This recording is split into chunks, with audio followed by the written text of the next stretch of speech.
devotion, bravery, sacrifice, death. The guardian tenets are what we live by to defend Saul and her people. In the dying embers of the Light and Dark saga, Bungie did the impossible and created arguably the greatest Destiny expansion of all time. The Year of Lightfall definitely left a sour taste in a lot of players' mouths, including mine, so I was very skeptical that Bungie would be able to right the ship to conclude a 10-year story. Before I start anything, Final Shape unfortunately suffered from tons of errors and server issues on the day of release, and it took me about 2.5 hours to get into the game, which was crazy. They really should have expected it to be a big release, seeing as it's the end of the saga. But anyways, Bungie were able to resolve these issues throughout the night. By the next day, things were running smoothly. It was quite funny for me and my fire team, because we were basically gambling our way into the Pearl Heart, and then actually starting the mission. We kept being booted out, booted back to orbit. It was hilarious. But throughout all this, it actually made me fall in love with the orbit song, Hope in Bloom, which I believe plays before you beat Excision. It might be after you beat the campaign, but I genuinely don't know. For anyone who hasn't played the campaign yet, obviously there's going to be spoilers, so get out of here, you dumbass.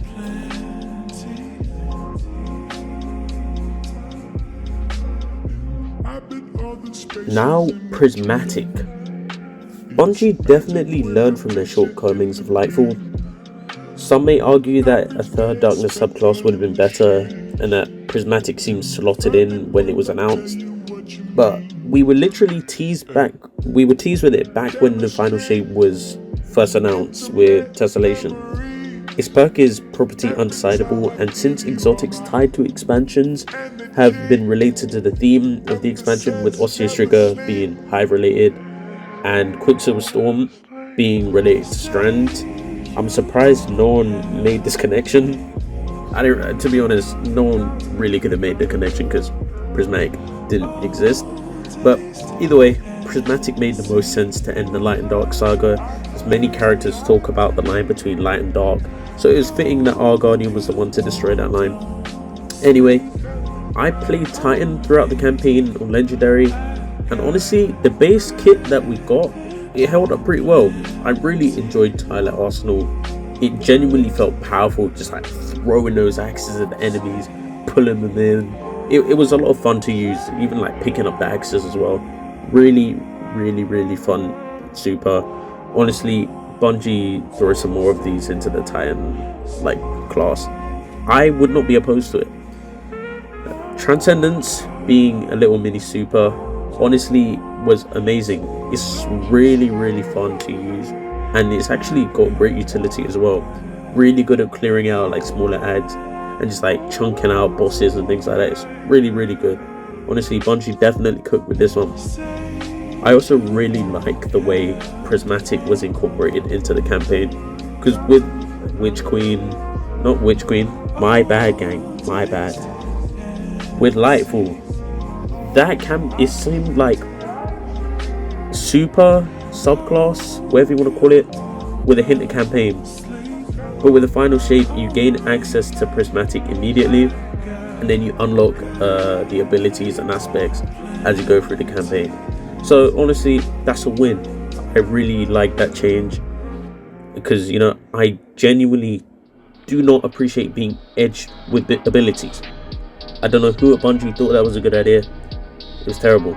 Never do that again. So Cade being added into the story definitely could have hindered the more serious tone that the Final Shape was going to have.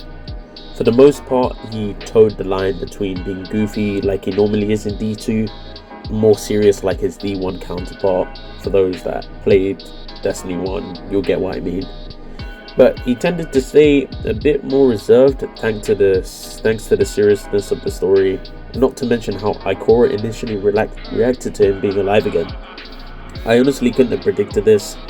I couldn't have seen that he would have been a mediatory figure for Ikora and Zavala, trying to keep them together, basically keep the whole team sane. And even so, even with that, he genuinely didn't feel out of place. Like, regardless of him being dead for like 5 years, something like that. So it was good. His part in the campaign, it was good. I also really liked his mentor-mentee relationship with Crow. That was actually a really nice touch. And at the end of the Still Hunt quest, where he tells him to be the Hunter Vanguard, that was actually a nice bit of character development. I really liked their interactions throughout the campaign. Keith David as Zavala, I'm not gonna lie, he had an Oscar-worthy performance. It was amazing. Honestly, the way he delivered some of those lines, my god, let him cook. Let him cook. Especially seeing as he got the role literally at the end of the story, it could have gone horribly wrong. Because Zavala's an important character, and rest in peace to Lance. He was amazing as well. Keith definitely stepped up and gave a performance that Lance would have been proud of. So, nice little round of applause for Keith David. The campaign itself, in my opinion, was a good, nice kind of difficulty. I found it the most enjoyable legendary experience out of the three. Like, I really enjoyed Witch Queen. Lightfall, I'm not gonna lie, it was pretty mediocre. The boss fight, it wasn't that good, in all honesty. So, the final shape, it really raised the bar for legendary campaigns and legendary difficulty, at least in my opinion. I don't know about everyone else, but hey, this is my review, so shut the fuck up.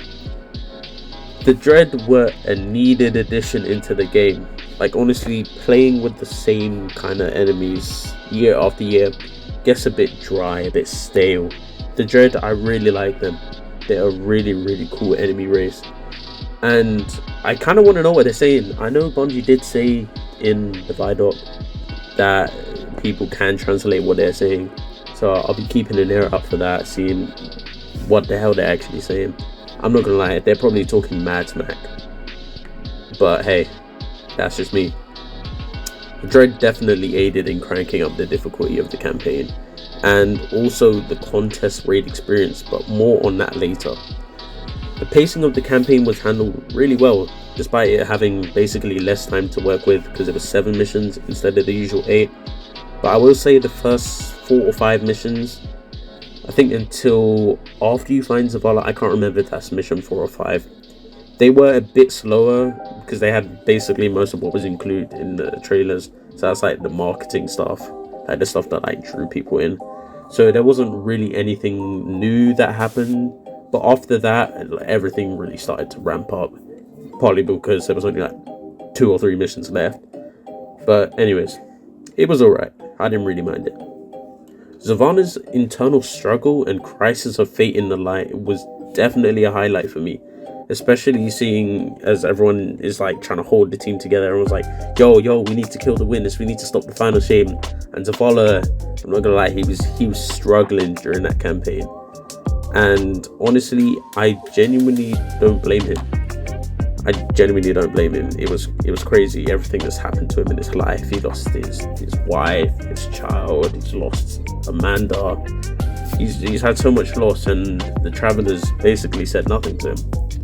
So the witness basically talking to us, taunting us and everything, the dissenting voices, it really put the expansion up at the top of my list in terms of like how characters interacted and things like that. It was really, really good. The missions were really enjoyable, and they were still challenging enough that I couldn't just go in and punch everything like a typical Titan. I know, we're not beating allegations, but it is what it is. This is partly due to me playing in a group of 3, because I normally did the other campaign solo. So obviously the difficulty went up, but even so, it wasn't too difficult. Still a nice difficulty level, so I can't really argue with it. The last mission I did attempt solo, but I'm not gonna lie, I was getting cooked by the witness. It wasn't funny. Like, I had so many attempts. Actually, I didn't have that many attempts, but I was getting cooked, not gonna lie. at one point during the second Call to Darkness part, where you go in and like smash the flipping descending voices. The witness Livo just spawned in and killed me. I don't know if that is something that's supposed to happen or not, because it didn't happen again on any subsequent attempts. So it was weird. He literally just spawned in, killed me, left, and Fortnite danced on my corpse. Like, bro, it's not that funny. Either way, I had some calamities come in and we cleared it fairly quickly after that. Shout out to Outbreak Perfected. What a clutch gun. I'm telling you right now, Outbreak Perfected is the best gun in the game. Anyone that says otherwise, suck your mother. My favorite of the missions had to be the last one. Bungie really nailed the Witness as a boss fight. The way the Witness spawned in, it wasn't the Witness, it was more of a projection as such. So it really showed how powerful the guy is, I'm not gonna lie. Like, he just didn't even bother coming to fight us. Showed up as a projection, shot some triangles at you, and you're basically just hiding and cowering away. Like, it was a really good boss fight. Really, really good. The whole campaign genuinely gave each character good development, which I genuinely think was lacking in a lot of the previous stories and things like that. And obviously the standout being Zavala. As I said before, I can't blame him for trying to side with the darkness. I genuinely don't. If I was in that position, I'm not gonna lie, I would have as well. But honestly, I would have become a disciple. I'm not gonna lie, I would have done it. So, hey, that's just me though. A disciple? You wouldn't make that offer unless you were truly desperate. Terrified. Of us. Of what the Guardian can now do. You seek the place we destroyed ourselves. Come.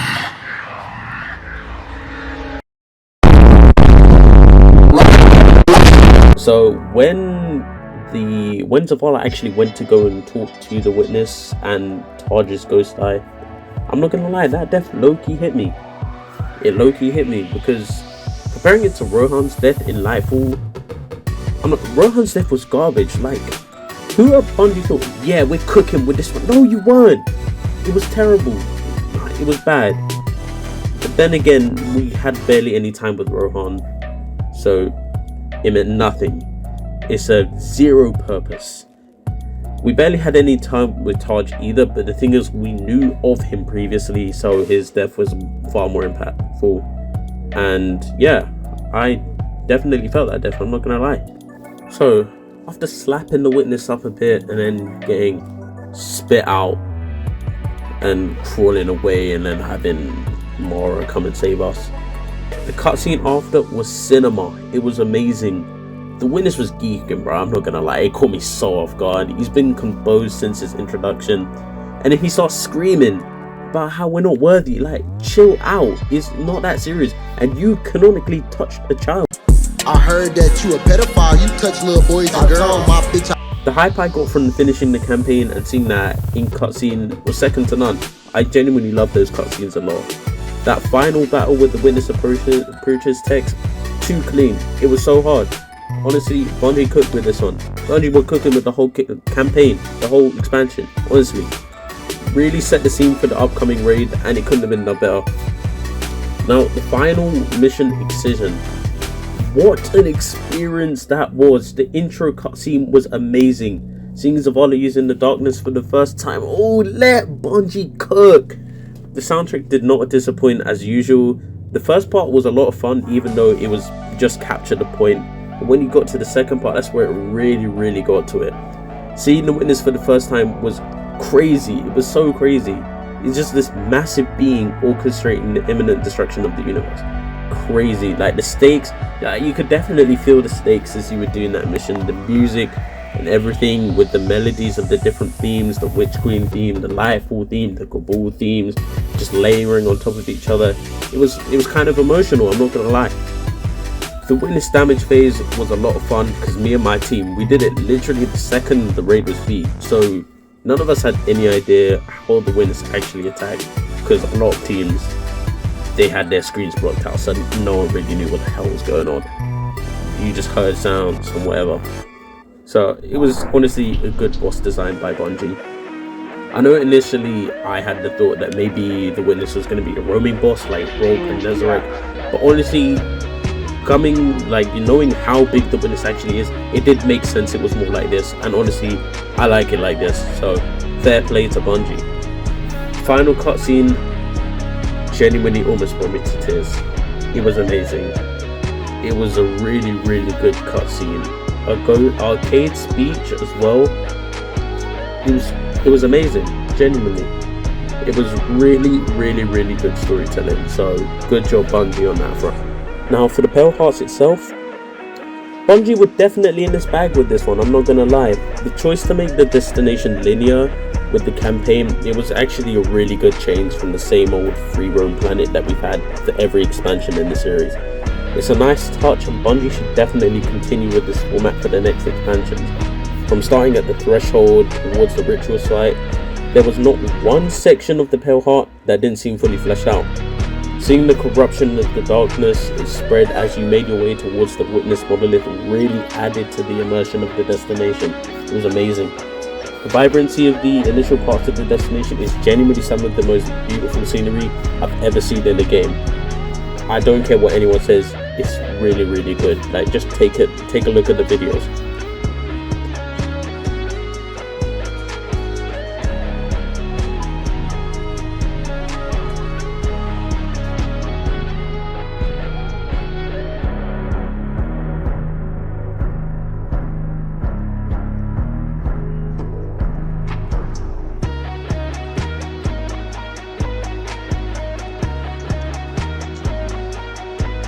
Honestly, the way it contrasts with the later parts is also really good as well. Overall, honestly, was a really nice touch. I had my initial thoughts about it before it was in the game, like when it was first announced. I didn't really think it was going to be in all that, but it's actually really fun. A lot of the destinations felt desolate and lifeless, especially Neo Muna. I remember they hyped this thing up by having NPCs and all that, and it was just these, I don't even know what to, let's just call them avatars that were there that you speak to. Like, it wasn't that good. So yeah, Pale Heart definitely stepped up destinations to me. The Pale Heart even has a lot more secrets to unlock, like with the feathers on light and such, so I'm really excited to see what else it has. So just take a listen to this one clip. This is like one of the things I found. It's really, really cool in my opinion. Bring him back. Bring him back. I can't. Take my light. You know I can't. Would you bring him back if you could? Find a way, Taj. Please. Bring back my son.